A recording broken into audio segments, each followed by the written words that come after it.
thank you for coming out, but let's get this started. I'm gonna try not to bore you guys to death, but I started in this industry, like Lauren said, with my older brother. I was fortunate enough to start and work at a wholesale company for about a year and a half. My brother worked there as the acquisition rep and the disposition rep, and I did all the admin stuff. So I was the TC, I was my brother's bitch, and I did all the dirty work. But I learned the back end, which was a huge advantage to me when we started to scale our business a year and a half later. We left that organization and started our own business. And because I did all the admin stuff and the back end stuff, it allowed us to scale our business quickly and allowed my brother to focus on acquiring properties. And then that's how we kind of started our journey. So I went to college. I was not the homework guy, I dropped out, wasn't for me. I started making money, I did my own thing. My mom thought everything I was doing was illegal and that this can't work and that she'd never heard of it because if you're not a realtor, wholesaling doesn't exist.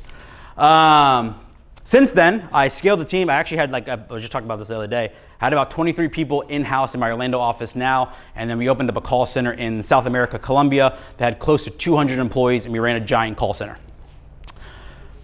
Wholesaling changed my life, because it opened up the door. You know how people tell you like marijuana is a gateway drug? Well, wholesaling is a gateway drug to actual real estate. Because if you need money now, and I don't care if you've dropped out of school or you're a doctor, you're an attorney, or whatever your position is, wholesaling is the way to change your life. Why? Because if you know how to wholesale and you know how to find discounted properties, negotiate with sellers, dispo deals, you then get to start cherry picking the best deals for yourself. And when that happens, that's where wealth begins. And then that's where bigger deals start to happen. Over that, like Lauren says, me and my brother, as we started growing our company, I always rode the coattails of my brother. I'll never be ashamed of saying that because every time my brother has started something, he's the visionary in the business, I became the operator. So he sets the foundations and then I then execute later so that way we hit the next milestone. We have a very good partnership. Most of us know us. People don't know how our partnership works. I don't know how it works, but we love each other to death. And it just happens to be that we just have the same likeness and goals in mind for our futures. We have about $50 million in assets over our giant career of investment properties, from single family to creative deals to self-storage to apartment buildings to mobile home parks. And last but not least, I do this because I am passionate. I like helping homeowners. I'm not the guy that's going to tell you the stuff I did 5 years ago. I'm going to tell you what I'm doing now in my office now. The homeowners I still negotiate with this morning. My team came in late this morning. They came in at 9:05. At 8:59, my phone rang. I talked to the seller. I negotiated a deal, and I locked it up under contract because I'm still willing to put in the work, unlike all these gurus who are out there. Boom. So today, I know we talked about, Lawrence mentioned, conversions and stuff like that. We're going to go over marketing strategies, making offers to sellers, and dispositions. Wholesaling, like most people tell you, is really not free. It's not $0. Unless you have a great buyer's list and a great network of people, that's the only way it's free, where you can take someone else's deal, JV with somebody, and make a spread. But in the world of Investor Lift, Investor Base, all these platforms that allow you to sell deals, the JV model's kind of dwindled a little bit, unless you have a very good buyer's list to work with. So the model of wholesaling for free is hard unless you do direct to agent. There's a couple people in this group that kill with direct to agent deals. I'm not that guy. I am a direct to seller marketer. I care about marketing and sales. Any business in the world is based on marketing and sales. That is a business. Wholesaling is a business, and I'm tired of people treating wholesaling like a gimmick and a hobby. There's always that guy that did that one deal for 100K or 20K, and they do one a month, but nobody runs a business. And that's the problem with wholesaling. Nobody has predictability. No one can tell you that every month they can make 100 grand because they don't have the foundations, the skills, the SOPs, the KPIs to actually track it and scale it. So I'm gonna try to go over all this today as fast as possible, and we'll go from there. Cool. I'm gonna start with marketing, because without marketing in my office, I will make no money. There's three main things I do in marketing. PPC, does everybody know what PPC is? Anybody not know what PPC is? Everybody knows PPC? PPC, pay per click. So when you Google, I need new gutters in my house, the first 2-3 people paid to be on top of Google. I pay when someone types in sell my house fast or sell my house without a realtor. I pop up. I outperform OfferPad, Zillow, and Opendoor in the Orlando market, and Mark Spain. I hate that guy. I outperform them because I pay the most to be at the top. That's my number one lead generation. Why do I do that? Because a PPC lead is somebody who's at their home with their husband and wife saying, honey, I think it's time to sell. And they freaking pull up their iPhone or they pull up their laptop and they have the audacity to type in, sell my house. And the first person they see is my company, Quick Cash Offer. You think Quick Cash Offer is paying you the most money? No, they're not. They're high intention and you can convert them very, very fast. But you have to be good on the phones as well. Next is cold calling. These ROIs means that the 4X I'm getting on PPC means for every dollar I put in, I get $4 back. So if I spend 100 grand on PPC, I get 400 grand back. Cold calling is about a 6X. Every dollar I put in, I get $6 back. Cold calling is brutal work. Has anybody not cold called? Has anybody cold called? It's terrible, isn't it? Yeah, it's awful. F you, leave me alone, stop calling me, blah, blah, blah. But it is the highest rate of return, but it takes longer to get the deals because it's cheaper. You can hire a cold call service, you can cold call yourself, it's fun. PPL, this is a new model for us. We actually started this about 1.5 years ago. It's like PPC, but somebody else does it for you and you pay for the lead to come in. So PPC, you have to manage it yourself or hire a company to manage it for you. I don't recommend that. I mean, if you can do it in-house, do it. People ask me how to do it. YouTube University, I promise you it's very easy, especially in the world of AI. But PPL is a company that does it for you and you pay them per lead. Pay per lead. So they do it all for you. They do it organically. You still get the lead and you'll vary based on the company anywhere between like $15 to $250. The higher end prices means you're getting exclusivity with the lead. I like those leads because I don't want you guys to touch it. There's companies that offer it for $15 and $29, but it's like a shared wheel. He gets the lead, he gets the lead, he gets the lead, he gets the lead. First one to convert it gets it. That's not my model. I'll pay more to get a deal. Yes, sir. How do you vet them? How do they vet them though? The lead, like... Great point. So I use a company. I'm not affiliated with them, but I use a company called LeadZillow. So a lot of these companies do offer incentives about the exclusivity. So if for some reason your call comes through and like they're like, oh, you're like the 5th person that called me. As long as your call is recorded, all of our calls are recorded, you can provide it to them and they'll give you a refund on that money. Yeah. So they do that. And then if they're listed, and they also promise you like they're not going to be listed on the MLS with realtors. So if any of that happens, they'll actually credit you your money back. So it's very good.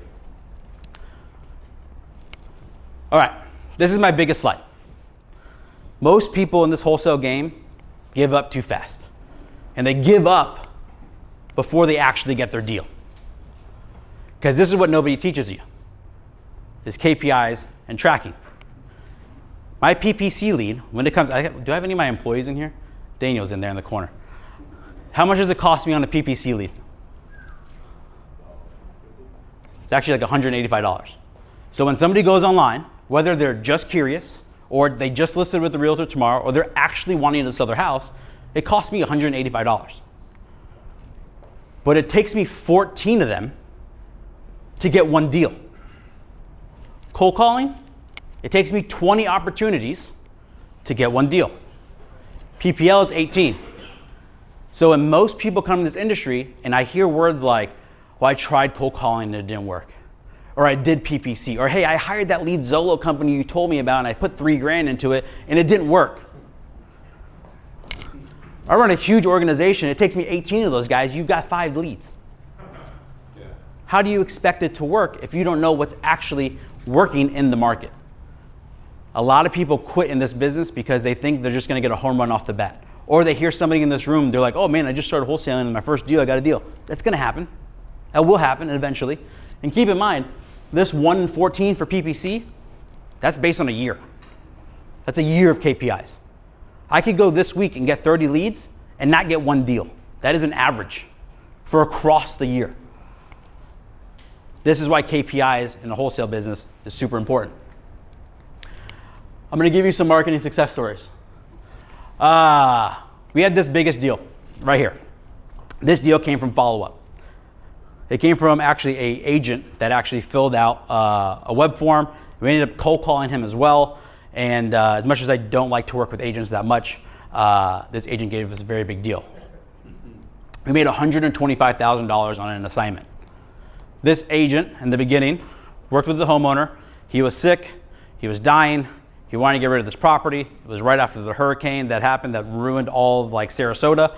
And we ended up contracting this deal from a cold call lead, essentially, and we made 125 grand. This is the power of wholesaling. My guys did nothing special. They took a call that came in, they talked to the agent, they made an offer. We assigned the offer literally within 48 hours, and then we closed about 2 weeks later, and we had a 6-figure deal. Wholesaling allows you guys, and again, I'm not the smartest guy in the room. I tell people every day my wife is way smarter than me. This business is almost dummy proof. There's one hard thing about this business, and that's actually underwriting deals. Acquisitions, if you can learn how to negotiate and at least talk and make an offer, you'll crush it. Dispositions, if you got a good deal and you know people in this room, I promise you it almost sells itself. Where most people's downfall is in a wholesale business is they actually don't know how to comp. They don't know how to underwrite a deal properly. That is the biggest struggle. Does everybody feel like they have good underwriting skills? Only a few hands. Cool.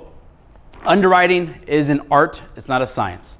The same way if I sell my personal house right now and I get 3 different appraisers, I promise you none of them are going to be the same.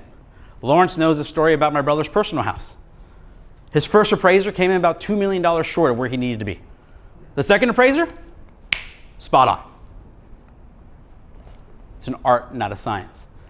Alex here, one of the biggest flippers I know in this area, he comps properties all day. He thinks the ARV is 300, I think it's 350. That is the truth. You know it. But, so there's nothing ever perfect in this world. So just like you see houses on the market where, Lawrence talked about the amount of inventory that's out there, everybody runs at different ARVs and think their properties are worth differently. But if you can understand your buyers, understand comping, what people are looking for, that is the secret of wholesaling. If you can understand numbers, and most importantly, understand your buyers, this business is the easiest business you could be in. To go back to a point about like where we're at in this market today, the beautiful thing about wholesaling is that wholesaling is recession proof. You can't go out of business unless you fail at marketing or you spend too much or you hire bad people, but the actual business of wholesaling almost could never die. Because guys like Alex, who flip houses, Alex doesn't go to work and go do something else. He's a flipper. And flippers need to flip. Market goes down, I call Alex, what are you buying at? Let's do new numbers. Hey man, the ARVs are at 350 in this area. They're harder to sell. I really got to be at 330. Where are you buying them now? I got to buy them at 180 instead of 200. Guess what my job is? To get it for under 180. The market's still there. There's guys in this market who they think it's a recession. They go, oh, thank God, I finally get properties a little bit cheaper. I think Bitcoin's at $87,000 today. When there's blood in the streets in a wholesale business, you just got to call your buyers, underwrite better numbers, and go from there. So next slide is going to be about tracking, marketing, and performance. So one thing I'm big, I have a community of people, most of them are in Orlando, some of my members are in here, is the ability to actually track your business. So when you wholesale a business and you're cold calling and you're doing PPL or you're doing PPC, I imagine most of us in here who are newer do the cold calling or direct to agent. The issue with that is that just like I did with my brother, is we do the shotgun approach. We spend a little time, we call some agents, we maybe get a deal, and we're like, awesome, I made 10K. But then for some reason we go back in the trenches and we're like, man, this is tough again, man. You're like, I can't do it. It's just these agents, they don't care, and I can't get these offers, and the seller's unreasonable. But nobody actually tracks their business. So going back to that KPI report about the ROIs, or return on our investments, the amount of leads it takes you to get a deal, nobody tracks this. Russell in here knows in our Tuesday meetings, I'm all about accountability, knowing your numbers. He could vouch that the first thing I asked him when he told me he was cold calling is, how many cold call leads does it take you to get a conversation? Out of all those conversations that you talked to, how many actually gave you the time of day? Out of all the ones that gave you the time of day, how many offers did you make? Out of all those offers you made, did you get a deal? Once you start tracking your numbers, your business becomes a little bit more predictable. Steph Curry shoots 90% from the free throw. You don't wake up tomorrow and shoot 98. He knows his KPIs.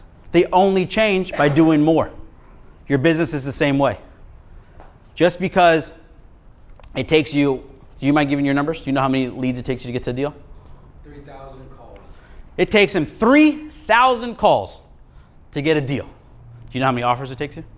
Right now, around 75 a month that I'm throwing out, which is low. But Does it suck? yes. It sucks. But that's the work you have to put in. But he can't wake up tomorrow and say, this month, it's going to be 50. I hope it is. But his law of averages says it's 75. When you know where your business is at, you can then start reverse engineering it. Because if you know it takes him 3,000 dials, how does he get an extra deal? What? More dials. How many? 6,000 dials. It depends how many deals you want to do that month. Correct. It's the same thing in my business. I know each one of my closers gets 2 deals a week. I spend about $40,000 a month on PPC. If I want them to get 4 deals a week, what do? I increase it. But nobody treats their wholesale business that way because we're a fly-by-night wholesale operation. Our first year of me and my brother, or my last year of me and my brother, before we hired our first employee, we did 88 deals for about $1 million. I couldn't tell you what the fuck we did. I had no idea. And I blew all the money. Just like Lauren said, I wish I bought assets back then. But that's how most of us treat the wholesale business when we start. We don't actually track. And the advantage is if you guys are here today, and there's one thing I can instill in you is track your business. It's silly. It's not silly. It's not silly. Well, it's silly in the beginning. Correct. Correct. But it's silly in the beginning for you guys because you're like, why does it matter? You're hustling. Correct. And that's one of the things like Lawrence mentioned before about like things we could have changed in the past. I wish I changed that in the past because I didn't take my business serious till like 5-6 years ago. And if I would have done it, I'd be in a way better position. If you can't track your business, you can't scale the business. You also can't figure out what the hell is going wrong and what the hell is going good. You can't track if one employee is doing amazing and if the other guy is just dragging his feet. Once everything's systemized, there's nothing better than looking in your system and being like, we need to cut that campaign. Mail used to be one of my ROIs on there. The last meeting I did, I talked about mail, it's gone. It's my lowest performing. There's guys in this business today who still do mail and just bitch about they don't get deals from mail. Mail sucks. But they can't track it. They don't know what's working, how it's working, what to spend to get the next deal. Because they're complacent. They're like, well, I spend $5,000 and I get a deal every 3 months. So I think the idea is most people are making business decisions based on feeling. Correct. Versus actual data. Bingo. When you actually have data that you can make business decisions from and look at numbers, then it paints a crystal clear picture. Yep. Versus, I feel like this one's not getting the. Correct. So a couple of things I map in here is when you start really dialing it in, you can start understanding like your cost per lead. So like my PPC lead costs $185. The cost per deal. So just because I'm spending the $185, it took me 14 of them. So that's 185 times 14. Leads to contract ratio, that's the 1 in 14. I need to know how my business runs, how much money I'm spending, how much money I'm getting back in return. So I know that, hey, if this works, I can pour more money into it. So that way I can make more money.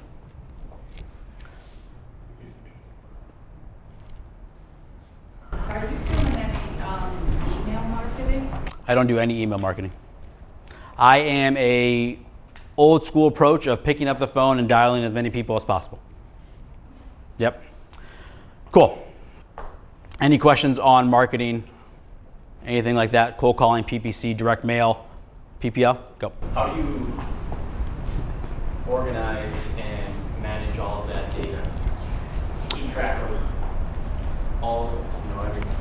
Yeah, good question. So in regards to the PPC in our CRM is already automated. Most CRMs, if you're using them, like I think the big companies right now are like Go High Level and RE Simply and all those guys. Most CRMs will track a lot of that for you. If not, you really just want to track it on a weekly basis. So what I do is every Friday, I actually have meetings with my brother and I about what's working. And then we go back in our system and we track like, hey, this PPC, we got 50 leads this week. Out of those 50 leads, we converted this. And that's how we keep track. Same with the cold calling. Cold calling, hey, cold calling, we got 100 leads, we got this many deals, and then we track it on a weekly basis. And ChatGPT is actually really helpful for all that as well. So we input all of that into ChatGPT, and they formulate all of that for us, and it goes straight into a spreadsheet.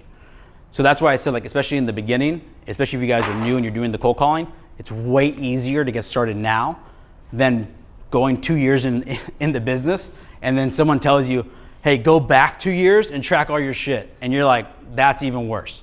So you're saying your CRM is specifically designed for wholesale? Correct. Now it is. Before it wasn't. But like, so like there's guys in here that I've actually given a spreadsheet where you can literally input all your numbers. It's literally, you go, how many leads did you get that week? And you input them every week. How many leads? How many contracts did you get? How much did you spend on that marketing?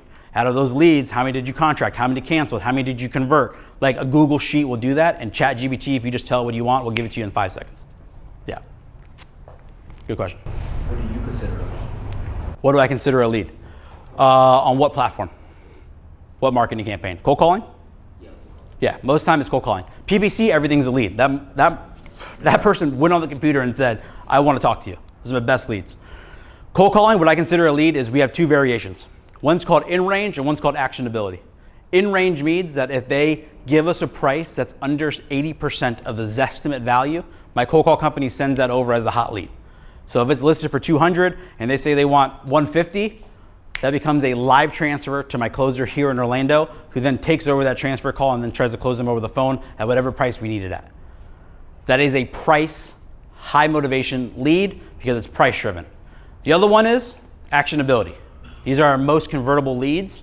This is when they say, hey, I want $1 million. And it's listed for, or the estimate says 300. But the lady goes, I have cancer. Or I got a job relocate. Or my husband left me. Whenever there's a pain motivation, I don't care what price they want, I want to talk to you. Because when there's pain, there's suffering, there's 3 Ds in wholesaling that always work. Death, divorce, and disaster. If they have any of those, I'm talking to you. I don't care if you're a client now, you'll be a client later, I promise you. That's what I care about. So those are the 2 things that I consider a lead. So if my cold call company can tell me, hey, this guy's in range price-wise, send it over. Or hey, there's an actionability, sell it. Doing a couple deals doesn't mean you've built a business. If your income is inconsistent, it's not the market. It's because you don't have systems or KPIs. I've been in this game for 13 years, and the difference between guessing and scaling is knowing your numbers and running it like a real operation. So look at this. These are real HUDs from real members, deals closed just in the past month inside our Wholesale to Wealth community. We give you the exact systems, tracking, and KPIs that you need to create for consistent deal flow. And if you're done winging it, join today. And I don't usually do this, guys, but if you guys use code FIRST50 at checkout, we'll give you $50 off your first month. I got a question. There's like a comparable, like there's a real estate agent and of course an investor, and some real estate agents, hey, the market's pretty bad. You know, I have a 7 listing, and everything is not going right for me. So some people say don't focus on real estate, just do something else. But in the other words, there's like between both of them. Hey, the market's good, or just the market's bad, or just feel distraction, but just focus, do what you gotta do. But, I feel like we're gonna be in both ends, no matter what. Sure. The market's great. It might not be good for some people, but again, if you know what you're marketing to, the business is great.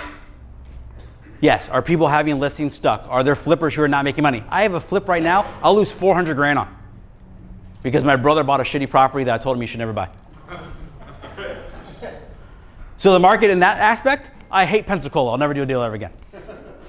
But the market is a good market if you know what you're doing. There's always somebody who's going to fearmonger, tell you it's not worth it, that you're wasting your time, the market's bad. But guess what? That guy who has that listed property and doesn't do it, you know what no one's doing, which is actually the point of this next slide, is making a damn offer. This is the real most important slide next, is about making offers. That's cool property. Did that appraiser that appraised Alex's house the first time? Yeah.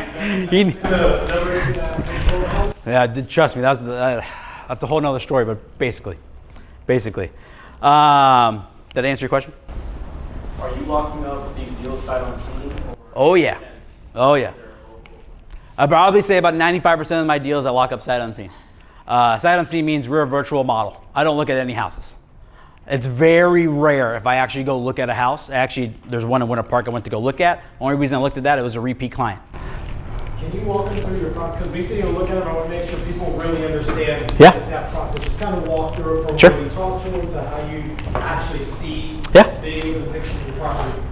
So when my team runs deals, I tell them all the time, I go, it's going to sound crazy. I don't give a shit about the house. I literally don't care. I don't care if they put a new roof on. I don't care if they just painted it. I don't care if there's a tenant in it. I don't care. My job as a salesperson is to understand the client and what they want. At the end of the day, any of us, does anybody who flips houses? How many times do you actually really save the kitchen? 0. I don't care because I know the fix and flippers who want it are gonna tear it out anyways. So my guy's job is to not talk about the property. We talk about what the seller wants. There's 4 questions we try to solve in every phone call. Why are you here? Yeah, please write these down. Number 1 is, why are you here? Why the hell did they enter my system? Why am I talking to you on the phone today? Most of the time it's, well, I got shitty tenants, or I got divorced, or I can't pay my bills. I'm behind on my mortgage. Number 2, what's the problem? If someone's behind on their mortgage, what's the problem? It's not that they're behind on the mortgage. That's why they're here. They're calling me because they're behind. But what the hell is the problem? Lost their job. Divorce. Bank's about to take it. They're stressed the hell out. They got no money. What's the real problem? The why are you here is surface level. The what's the problem is the pain behind it. Third question is, what the hell have you done to try to solve it? Why do I ask that question? Anybody? What? Sure. And also what they hate. Did they try to go with the realtor? Did that suck? Did another investor screw them over? Have they even attempted to start anything? Am I the first person they talked to? I want to know their story because then it allows me to tell them how I can help them, because that's number 4. How can I help you? If I don't know what's wrong and what you've tried, I can't provide you value. And until you have all 4 of those questions answered, my team is not allowed to ask me, hey, Anthony, what the hell are we offering on this property? Do you do any SMS maybe? What? SMS? I don't do any SMS. Nothing. I used to. It was never big for me. There's guys that do crush it on that. Those are the 4 things I talk about. I had a call today in my office. We do live call recordings with my team. And I ripped into my guy. He's one of my newest guys. I ripped into him because he told me, I don't think the seller would take the cash offer. Yeah. Correct. And he started pitching different options like creative finance and seller finance. The issue with this business is that people don't make enough offers, or they sugarcoat the actual offer. People ask me all the time, Anthony, how are you getting big spreads? How did you get a $100,000 deal? How are you doing $200,000 a month every month? People will teach you sales. I'm big on sales. I'm big on empathy. I'm big on tonality. That's my 2 strongest suits in sales process. But there is no Jedi mind trick to convince a seller who wants $1 million to go to 100. With that question, do you tend to follow up with that lead? Always. I follow up till I die. Well, I'm saying he's saying he wants $1 million, but he's not going to budge. But the issue with that is that everybody that talks to him goes, what a fucking waste of time. Yeah. Thanks, sir. We're not the right fit for you. Instead of being like, hey, I completely understand, sir. I'm going to do my best to get you $1 million. Tell me about what's going on with the property. How long have you been trying to sell it? Hey, I know you filled this out online. Are you married? You're married? What does your wife think about this? Is she in the conversation as well? Oh, she's in the conversation. Cool. So what are your plans after you sell the property? Cool. Hey, man, let me go back to my back office, see where they're at with the offer. I'll be right back. Hey, James, congratulations. Your offer actually came back higher than expected. We're at 95K.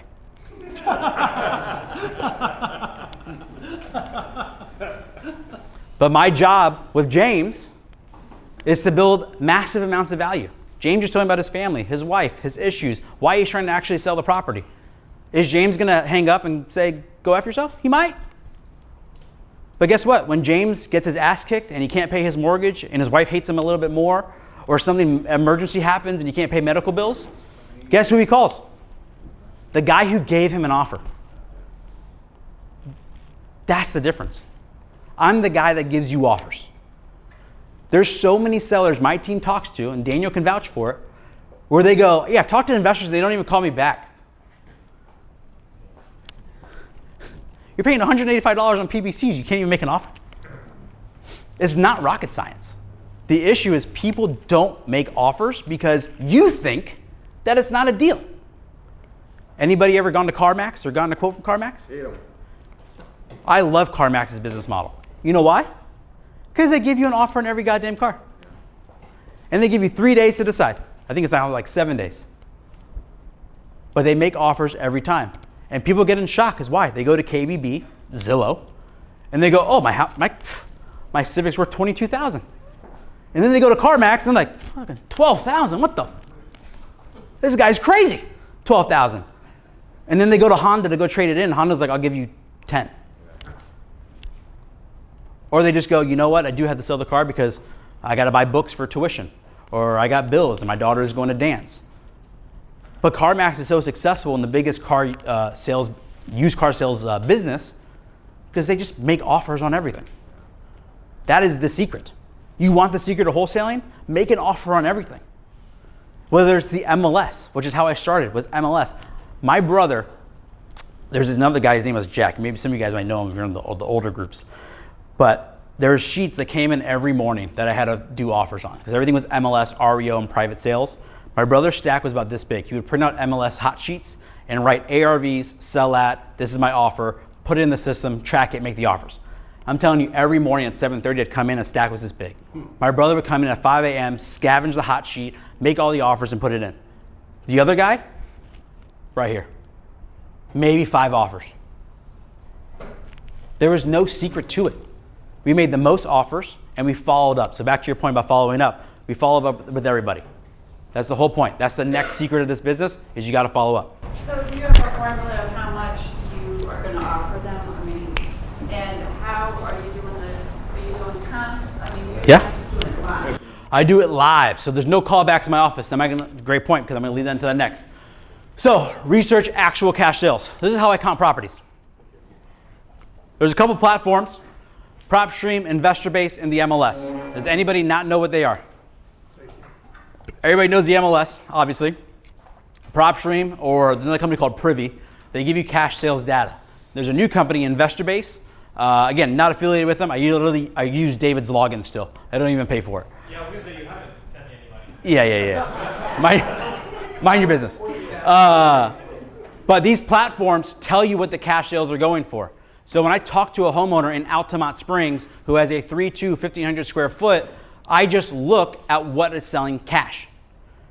So if I go, Altamont's a big area, a lot of them are in private little neighborhoods, I go within about a half mile to a quarter mile radius, and I look at all the cash sales that are similar in square footage, similar in beds and bathrooms, and I go, oh wow, they're selling between 180 to 205.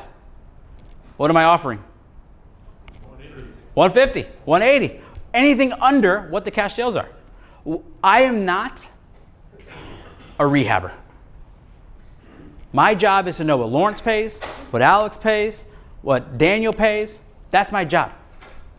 I don't need to tell you rehab budget. Even when I go sell a deal, a rehabber will call me, what's the repair budget? Do your own due diligence. But it's true. Because Terrence might buy a house, and he goes, kitchen floor's done. Meanwhile, Adam's like, full gut. Why the hell am I going to give advice on what a flipper would do to the property? All I know is that they're buying them between 180 to 200. That's it. That's what you want to do. Now, are there formulas we use?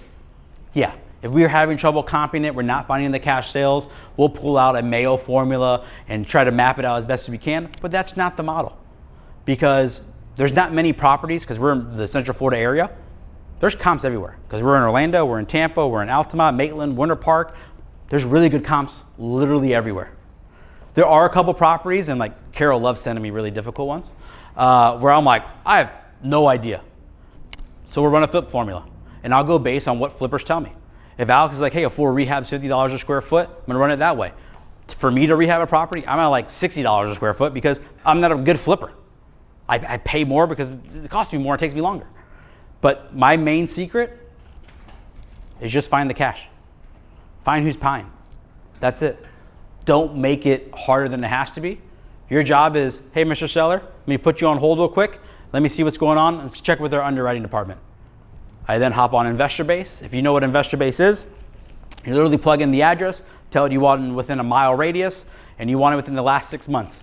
It'll pull up literally landlords and fix and flippers who bought cash immediately. It'll even give you the LLC name and the phone number. Boom, I have my buyer. And then people say, Anthony, how the hell do you dispo your deals? I already did the work. It's not hard. My job in wholesaling is to talk to as many sellers as possible and make an offer. That's it. All the software now is out there.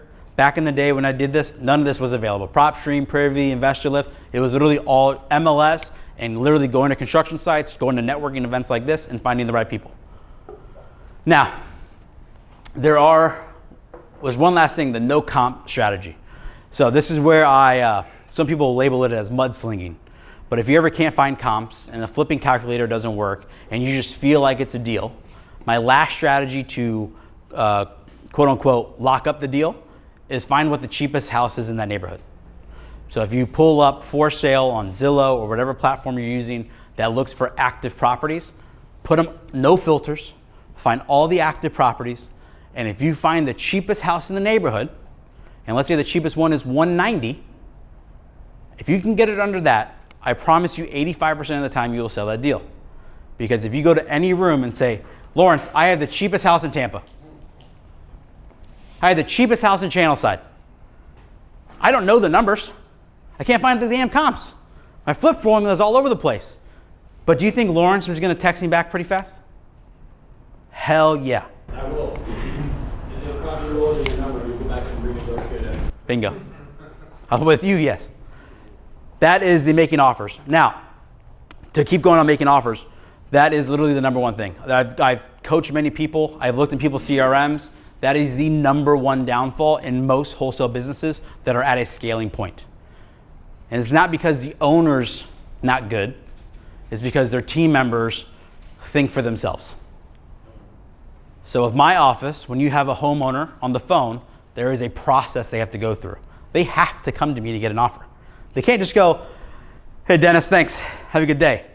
If you go to my office, I'm in the middle. My desk is here. I have my dispos and TCs on my right side, and I have acquisitions on my left side because I want to hear everything. I want to make sure they're making offers. Because when they go, hey, Dennis, have a good day, I'm going to be like, what the hell happened? Dennis better told me his kid's kidney popped and he's going to the hospital.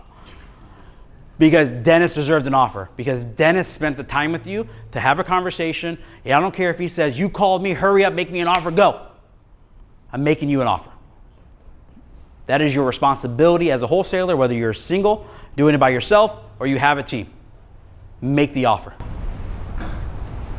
In that scenario, are you, when you're making the offer, do you ever give the number first? Yeah, if I have to. Yeah. There's an old sales technique that says if you give the number first, you lose. Well, guess what? Some sellers are pricks.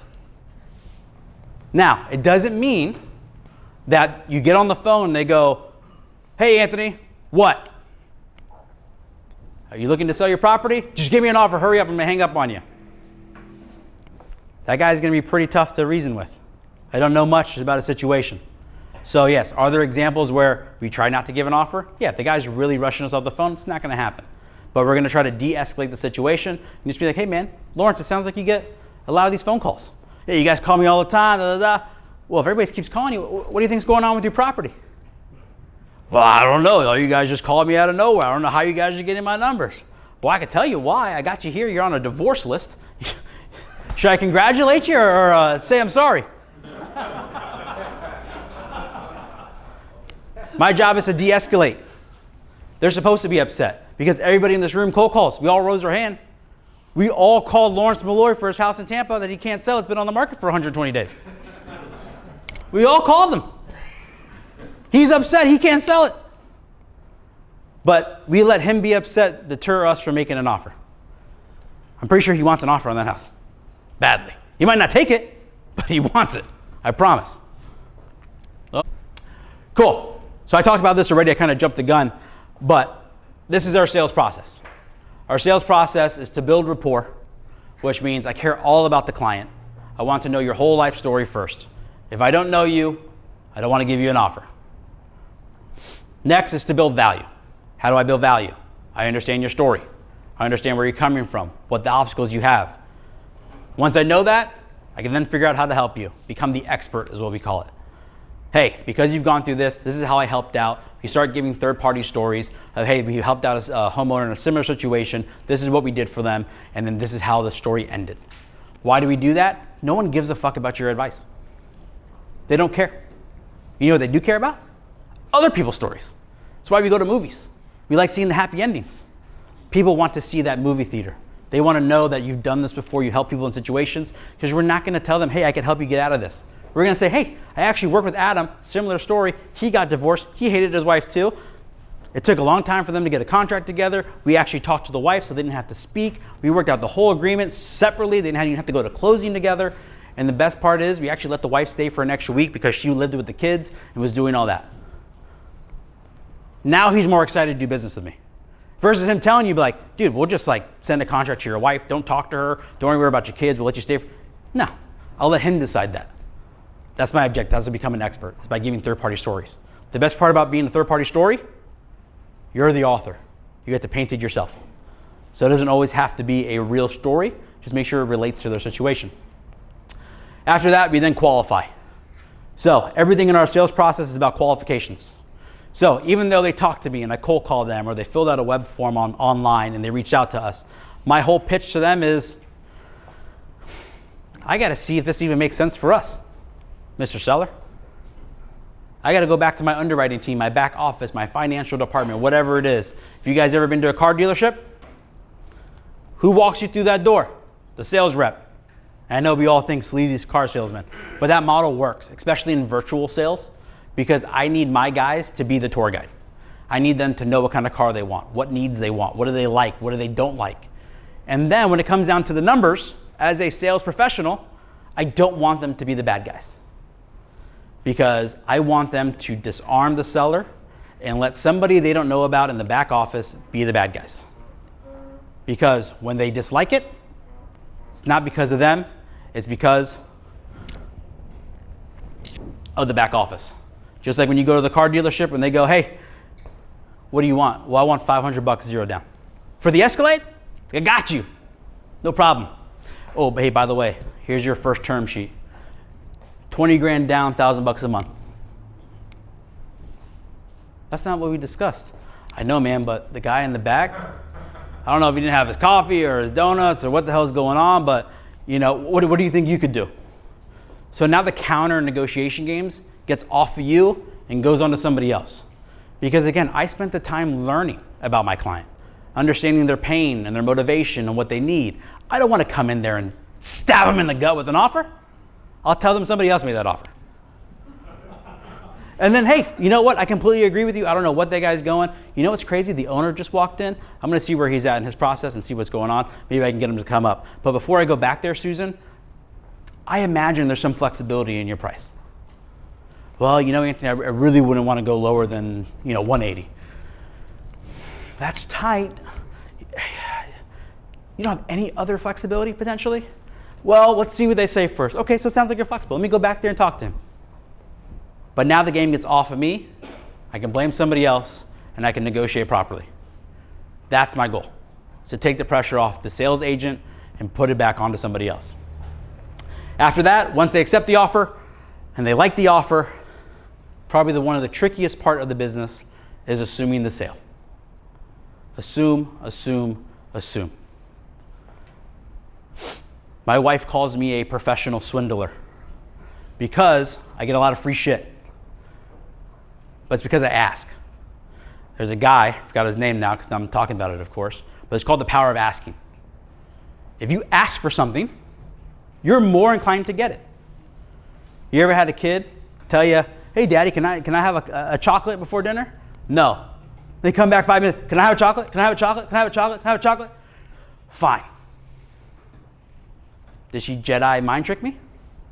No, she just was asked me for the business. Most people in this business do all the dirty work until the end of the sales, and then they just choke up. Okay, Anthony, I'll take the 150. Oh, well, you know, do you want me to send over a contract, or, you know, how would you like to receive it? What's the best way to get in contact with you? And hey, Sherry, we got your offer accepted for the 150. Open up your email real quick. I'm going to send you a DocuSign. It's going to have a purchase agreement in place. Let me know when you get it. All right, cool. You see that yellow button? It's called the review document. Press that for me. Hey, do you see my company logo on top? Quick cash offer right next to the BBB accreditation step. Perfect. So you're on the same page. All right, cool. Really important, Susan. At the top, is your name spelled correctly? Yes. Cool. Next is my company. Next, address. Is that spelled correctly? Boom. Hey, most important section. We're buying the property as is. Right underneath that's the price that we promised you. Number one is closing costs. I'm going to read through this. If you have any questions, just stop me. Number one, closing costs. Any closing costs related to the sale, I cover it. Number two, encumbrances. Anything owed against the property, you cover it. Title company. We select the title company. The escrow will be submitted to them. If the sale is done and you negotiated the sale, stop asking them more questions. Just go for the sale. If they have questions or hesitancy, what is she going to do? She's going to ask you and stop you. But most people put up the objections up front, or they'll ask something so silly of like, oh, you like the 150? Do you have any questions or concerns? What kind of silly question is that? She just says she's taking the deal. Let's start the paperwork. Because guess what? When you go to Toyota and they go, hey, I got this guy to freaking $800 a month, $1,000 down. You think they're saying, are you sure? You want to test drive it one more time? No, they go, hey, grab that paper. Let's go to the back. Meet my guy, Jeff. Let's start the paperwork, because you'll lose the sale. Assuming the sale is the creme de la creme of being a good closer. So if you can understand your client, build empathy, build rapport, and then if you can close the deal and put pressure on the sale. My number one question, this is my number one line for a sale, is a lot of people will tell you to do what's called a tie down. Meaning, hey Lawrence, if I go back to my back office and I can get you to 150, are you ready to go today? That's like the number one sales thing that a lot of guys tell you. It's not my favorite approach. My approach is actually to put the question back on them. Hey Lawrence, if I go back there and try to get you the 150 that you're looking for, what would you like to see happen next? Because now they get to tell me. The old sales trick of like them tying them down saying yes or no can feel very hostage-y. Instead, I want to make sure they say, well, you know, Anthony, I'd like to see the paperwork and see how it works. They're more inclined to sell and not back out later on in the transaction. And how Yep. fast, when you're on the phone, they accept the offer? Mm-hmm. How fast, like, how is your process of sending in the offer and being on the phone? Do you do it on the phone? Like, how does that work? Great question. So every conversation gets 2 holds. The first initial hold is, hey Alex, thank you for your time. I got all your information. Let me go back to my back office. That hold is typically about 2 to 5 minutes. That's when we do all the comping. Then I come back on hold and we go, hey Frank, no good news, no bad news yet. They actually had a couple more questions about the property. Have you had termites? What's the age of the roof? Hey, have you replaced the windows at all in the last like 10 years? And they'll ask whatever random questions you want. Okay, great, we're gonna go back. Then we go on the next hold, we prepare our offer. Once that offer is prepared, if they take the offer, our DocuSigns are auto-filled. So all of our contracts in there. Again, we try to dummy-proof it. Seller name, price, close date, EMD, done. Sell it. If we start negotiating, if we feel like we're going to win the negotiations, my team's already filling out the DocuSign. So as soon as they say, hey, I'd like to move forward with that agreement, hey, is this your email? I'm going to verify it, russell@gmail.com. Great, give me 1 second. Let me make sure we're good to go. I'm going to go back to the back office, put them on one brief hold, send them the contract, but hey, open up your email for me. Are you using a phone, a tablet, a laptop? What are you using? Great, email is going to come from DocuSign. It's going to say documents at Quick Cash Offer on the top, and it's going to say, please DocuSign 123 Main Street. Let me know when you see it. That's it. Quick. I don't want to build hesitancy. I don't want them to feel, because a lot of times, a lot of people will go, all right, great, I'll call you back when the contract's ready. And then they go, Anthony, that fucking seller doesn't answer her phone. She don't answer. Everything we do in our office is a one-call close. Are there deals that happen in the follow-up? Of course. But majority of our deals, about 70% of them, all come on the very first phone call. And in those follow-ups, I'm guessing you schedule a time like, hey, I'll give you a call Correct. at this. Correct. And usually that's because, like, if it's a homesteaded property and there's a husband and wife involved, the husband and wife could be at home. But a lot of those times, if we know that in advance, I don't actually give them the offer. Because I know that's an objection that's coming up. There's nothing worse than Russell agreeing and his wife has no idea what we talked about. And then his wife comes home and he goes, honey, I sold the house. What the hell do you think that wife is going to say? To who? To when? To how much? When are we moving? No. Let's go talk to other people. So I'm going to wait. If I know that up front, that Russell's married and there's a wife involved, my team will know ahead of time, is there anybody else involved in this transaction that we should be aware about? I don't care if it's a probate property with 15 heirs. I don't care if it's a husband and wife, brothers, sisters. I need all parties ready and willing to negotiate. Otherwise, it don't make sense. So in that case, you'll schedule another call with them. Correct. Or try to get them on the phone. So the wife's at work, cool. Can she answer the phone? Is it flexible? Oh, she's a nurse. When's her next lunch break? 1 o'clock? It'll be real quick. Let's get her on this call. Boom. Text your wife now for me. But here's the other thing, is a lot of people will hear that, and this goes back to the power of asking, oh, my wife's a nurse. Oh, okay. Well, what time does she get off? 7 a.m. because she works 7 p.m. to 7. I guess I'll call you at 10. We just bend over for sellers. Ask, does she have a lunch break? Can she answer her phone? What's the worst thing they're going to tell you? No. You figure it out. But ask for the business. Ask for them to sign the contract. And if you have to, and you know Russell's on board and he wants to sell it, get Russell to sign. Hey, would you be opposed to signing the contract now while you wait for your wife just to let her know that you're super serious about selling it? Has a way better chance of getting signed than versus just being like, well, I guess I'll call her at 7 a.m., but I know I don't wake up till 9 a.m., and then I got to go to my office. I'm probably not going to call you till 11, and then now we're playing weird catch-up, and I can never get a hold of you. That's what I'm trying to avoid. Good question. Do you get in being that like aggressive, which is amazing, do you also get those cases that maybe people are like get skeptical because you're being so like so pushy in that? Do you get that type of call? No. There's always a one-off for that, but going back to tonality, the way I'm talking now is not how I talk to my clients. It's not as fast. My tonality is like, okay, well, Russell, is there any other, you have any other parties like involved in the transaction? Oh, you got a wife. What's your wife's name? Oh, Susan. Gotcha. Okay, how long have you guys been married? Cool, gotcha. And you and Susan kind of like had this conversation before. She's aware that you guys want to sell the property equally. Cool. Russell, would it be ridiculous to ask you if your wife could answer the phone during work?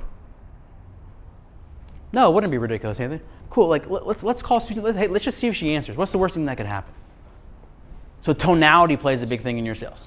Mm-hmm. Yeah, I don't try to be a pushy salesman. I try to make sure my tonality is very sincere. My wife sees me in my office and she's like, that's a totally another fucking person. She's like, why can't you be that nice at home? But no, tonality and empathy is really, really, really important in this game because you don't want to feel pushy. I tell something to my sales guy literally every morning. I go, you have to think how crazy wholesaling is, especially in our model, that these people who've never met you, who've never seen you, found you online, are selling their biggest asset to you over the phone to a fucking complete stranger is bananas. But you do that by asking the right questions, being empathetic, actually giving a shit, and making them an offer. That's the job. Does the seller ever actually know that you have a third party actually purchasing? Only if they ask. So how does your contract work and how do you get the three together? All my contracts in there in the very first paragraph allows me the ability to assign it to a third party person. It says two assignees. So it says quick cash offer or two assignees and personal representatives. That's it. That's all the title company wants. That's all they want. That's all they need. If they change it by some crazy law and I got to add it, I'll add it. But I don't specifically tell a homeowner, hey, by the way, I got it for 100, but I'm gonna go sell it to Dennis for 150. I don't say that. And now if they ask me, hey, Anthony, are you gonna wholesale the house? I'm glad you asked. We actually have 3 different options that we run in our company. Our first objective is to fix and flip it. So we're gonna go in there, see if we wanna buy it, fix and flip it, and put it back on the market. If for some reason we like the property even more, we'll actually put it into our rental portfolio. But worst case, if for some reason it doesn't fit those 2 buy boxes at that time, there is an opportunity for us to sell it to other investors who might want it, just so we can make sure that we guarantee you the price that we promised you. Sounds way better than, hey, I'm gonna go sell it to somebody else. Yeah. Mm-hmm. Good question. Cool. Dispositions. Yep. When you first introduce yourself on the call, at the beginning of the call, what do you say you and your team are? Are you guys investors? Yeah. So, what's your name? What is it? Tarek? Tarek. So first thing, be like, hey Tarek, this is Anthony from Quick Cash Offer. We're calling you in regards to your property on 123 Main Street. It looks like you filled out a web form last night. In regards to the property, can you kind of catch me up to speed of what's going on with the property? I go straight into it if it's a PPC lead. And then once they tell me about it, be like, hey, cool, we're with Quick Cash Offer. We're a family-owned company here based out of Orlando. We bought a bunch of properties nationwide. A couple of things are going to happen on this phone call. One, most importantly, we're going to make sure it's a good fit for both of us. And then 2, if for some reason it doesn't make sense for us, I'll let you know and at least give you a reason why. Does that make sense? Cool. Cold calling is the same way, essentially.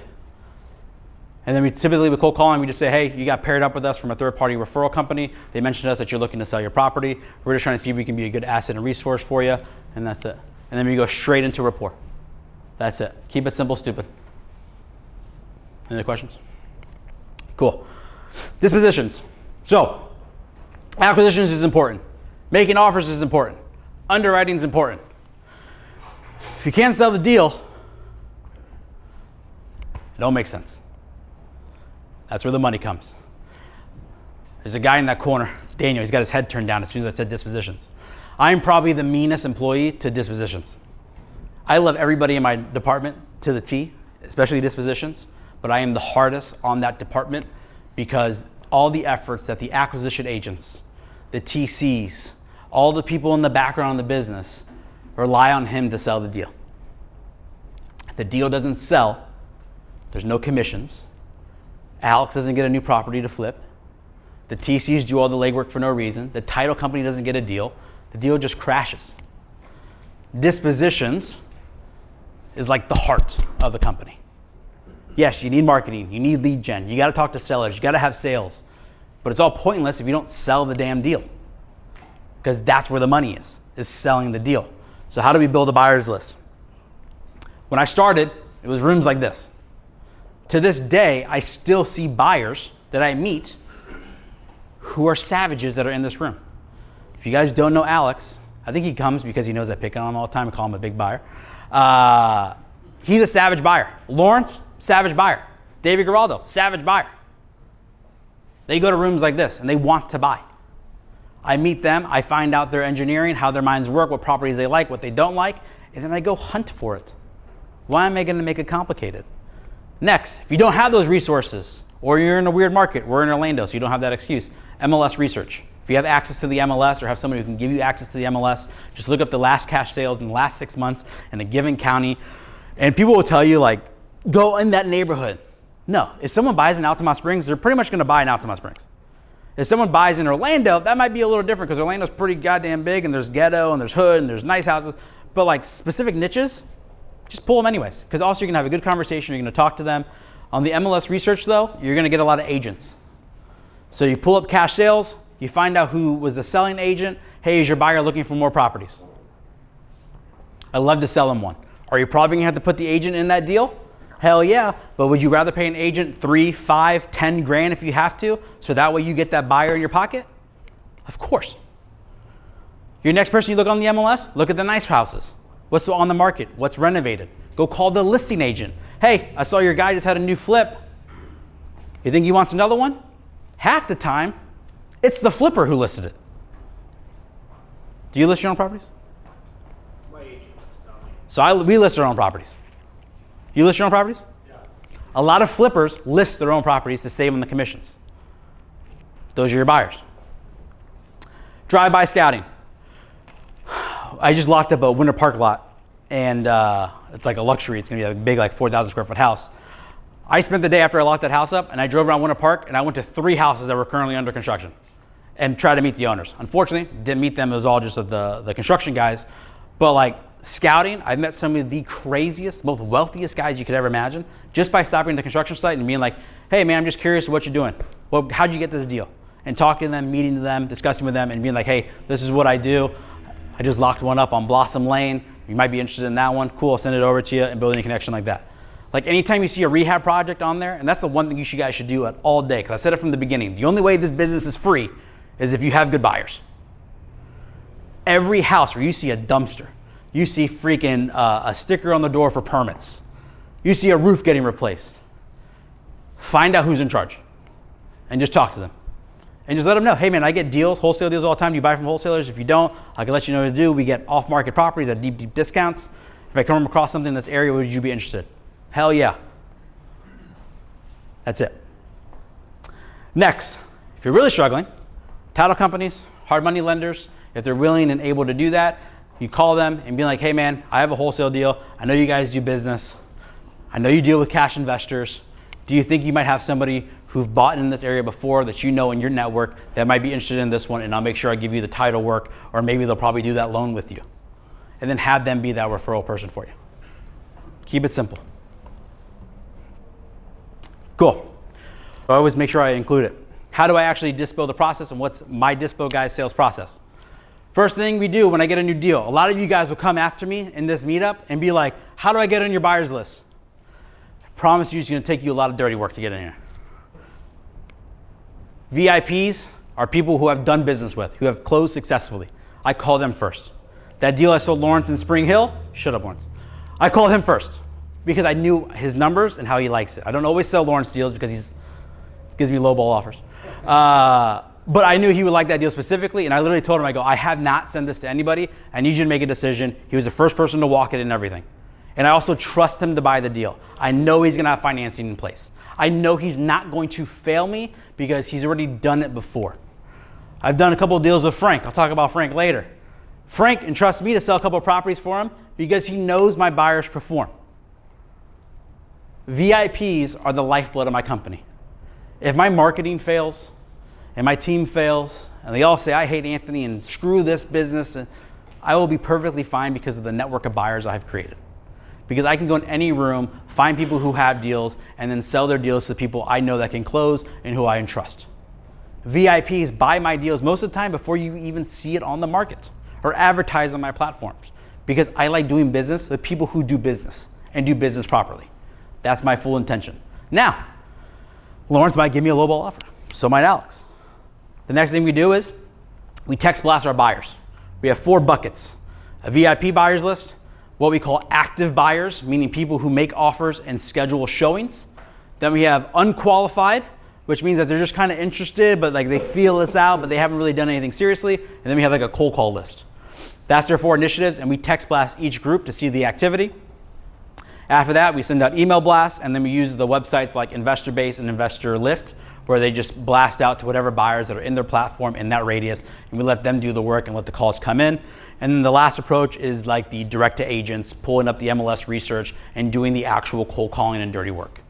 But again, if we're getting to that approach, that last step usually means your numbers are wrong. The deal is kind of off somewhere, and you want to reanalyze it or get a hold of one of your VIPs, ask them to make you an actual offer on the property, and then go renegotiate with the seller and see if you can get the deal done. Cool. So, this is where I'm gonna leave it up to you guys. So, Q&A. If you don't have good marketing and you're not generating leads, especially enough leads, you can't make it in this business. If you're not making enough offers and you're generating these leads, you can't make money. And if you can't underwrite and you can't dispo them, none of it makes sense. Any questions? And how long have you been in the business for?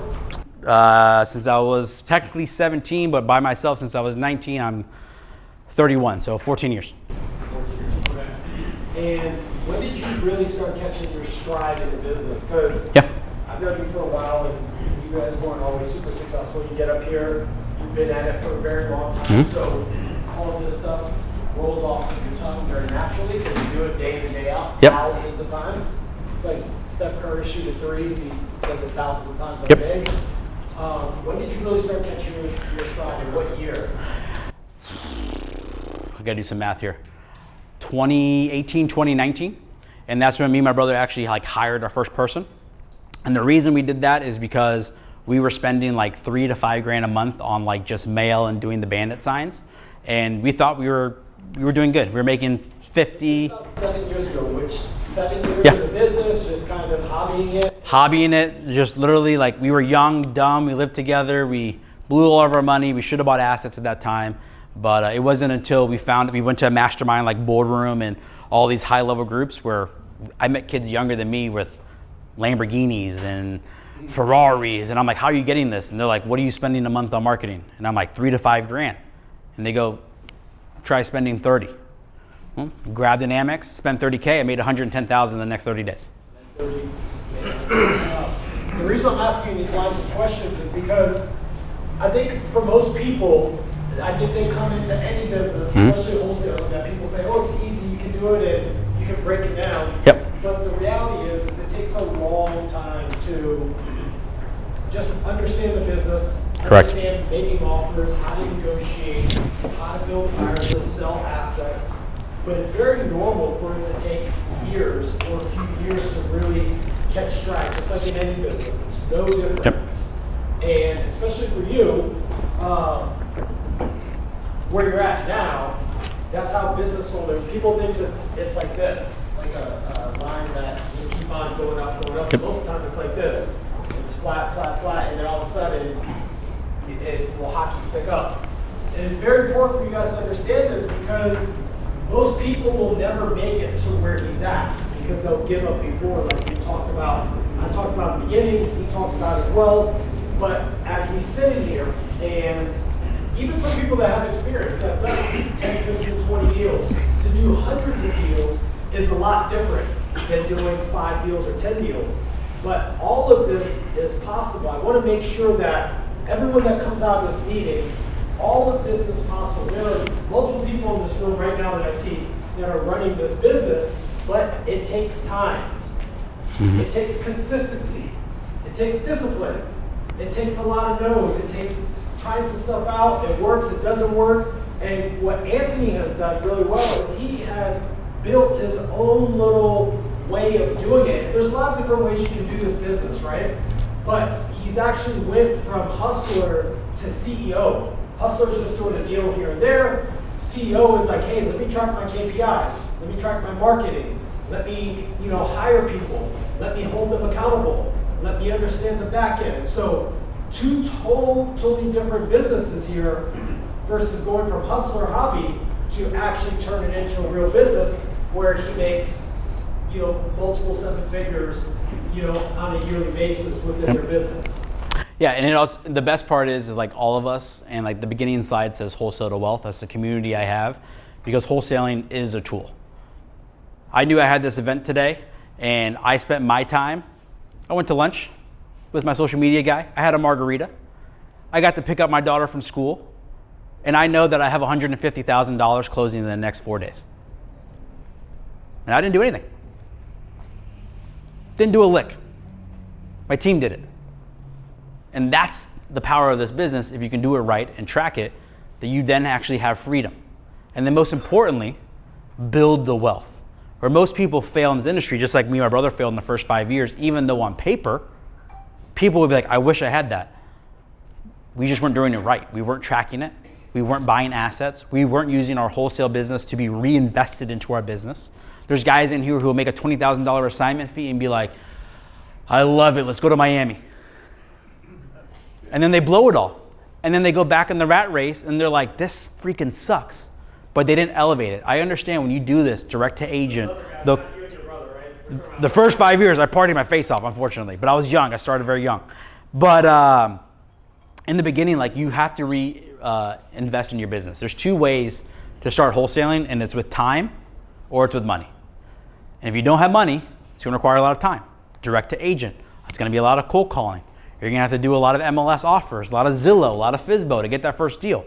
But if you guys have some capital, do some PPL, hire a call center, get some leads in front of you, sharpen your sales skills, and talk to sellers. If you have money, you do get to skip the line.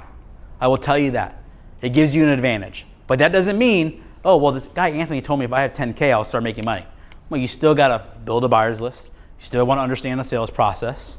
You still wanna make sure that you know how to underwrite a deal, most importantly. But having the ability to have money, especially after you do your first deal and reinvest in your business, which is what we didn't do in the beginning, really allows you to scale. So that turning point for us was like, we have to stop being knuckleheads and we gotta start taking things seriously. We need to hire somebody because my asset and what my superpowers are at that time was talking to homeowners and negotiating. So what I had to do, I had to stop doing all the BS paperwork and talking to title companies and all this stuff that stopped me from doing what I'm good at, which is generating money, and hired our first employee. When I hired that first employee, it allowed us to be on the phones longer, contract more deals, spend more money on marketing. Next thing I know, I'm like, well, I have too many leads. Well, I got to hire an acquisition person. So now I have a second guy on the phone. Now we're getting more deals. And then I'm like, oh, well, I can't sell all these deals and do acquisitions. Well, I got to hire a dispo guy. And now that dispo guy is doing deals. And then it just happens organically. But once you start reinvesting into your business, that's when things change. And then that's when you can start buying properties and start taking on new things. I've been lucky enough, been doing this for a long time. I now get to dabble in other things.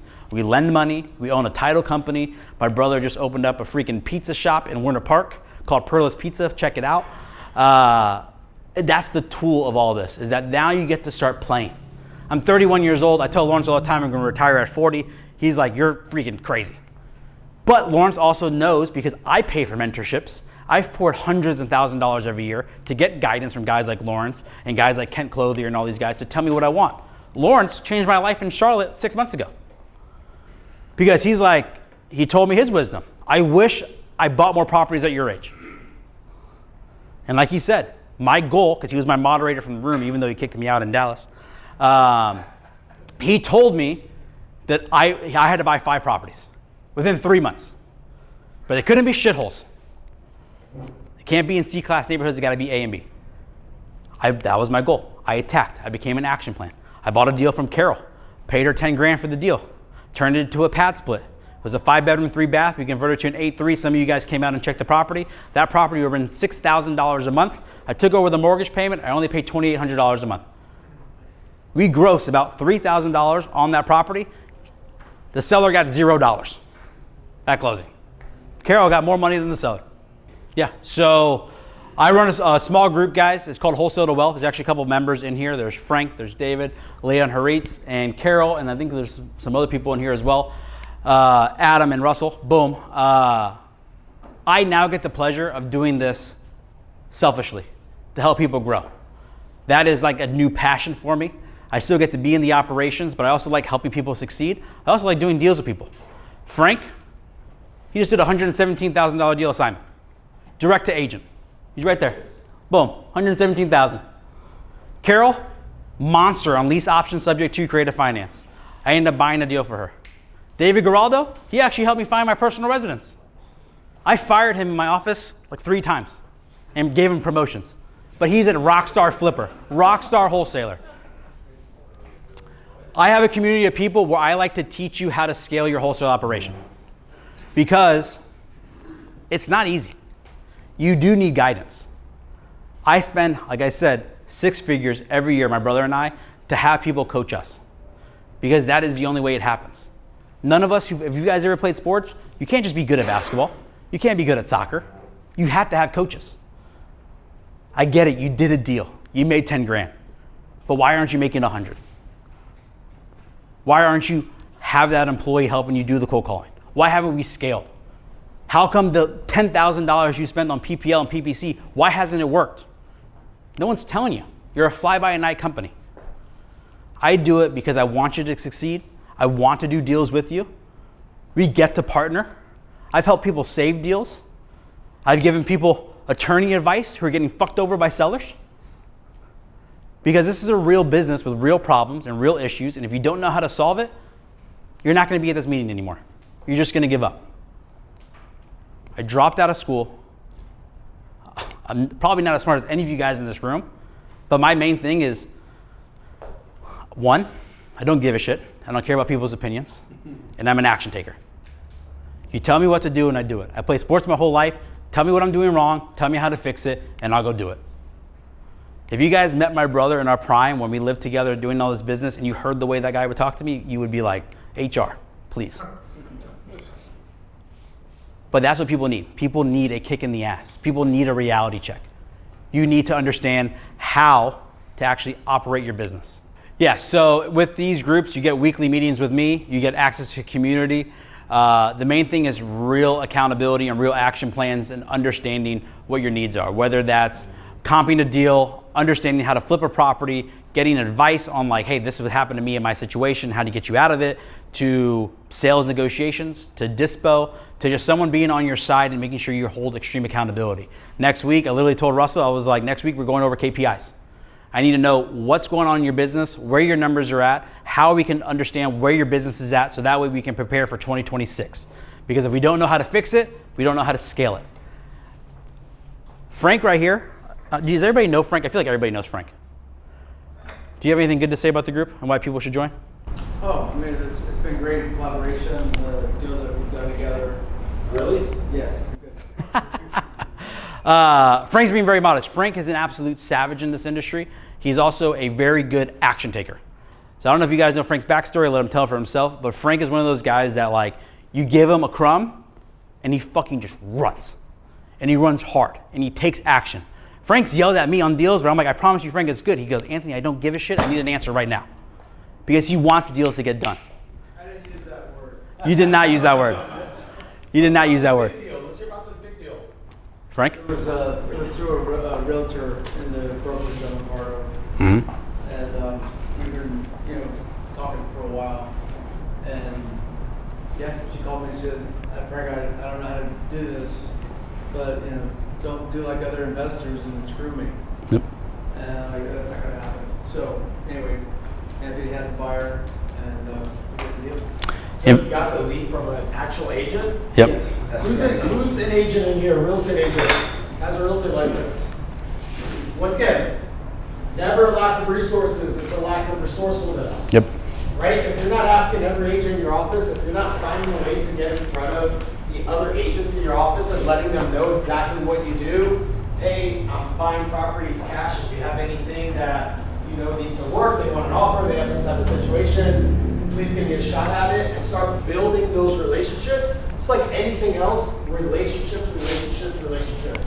I have my license for Remax. Everyone knows, hey, if I have a property that I need a cash offer on, I'm going to go to Lawrence. Like, it's just no, right? Yep. Because I've planted all of those seeds over time and I've fostered those relationships.